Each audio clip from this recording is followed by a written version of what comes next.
We're at King Street Station, Sellen construction, building out the second floor for 5 different nonprofits.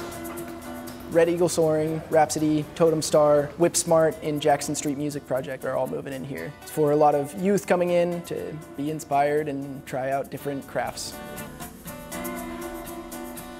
The unique features are all the existing finishes. I think this building opened in 1906. In some of the public corridors, we have big plaster ceilings, column wraps that you can see behind me that are existing. In every case, we left the exterior windows in trim in place. This is the entrance into Totem Star's space.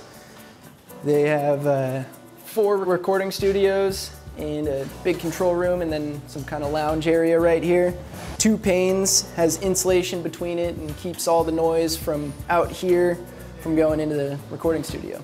A lot of MEP coordination. If you look up, we got tons of cable running for audio equipment. Basically at all the different benches in their corridor that are right next to the recording studios, a kid can plug in their headphones and listen to what's going on in the recording studio and kind of be inspired by everything that's happening around them.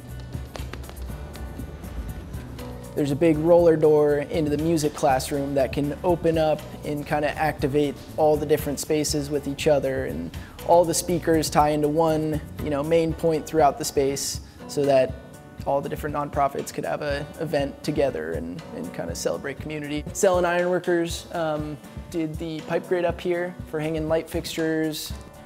I think what makes me most proud is the collaboration with everybody involved on our team, our carpenters, ironworkers, different subcontractors that are in here, our collaboration with the architect and owner's rep to the end user, how they're going to use the space, what it means for the community, what it means for the kids that are coming through the space and get to use it and have a safe place to create.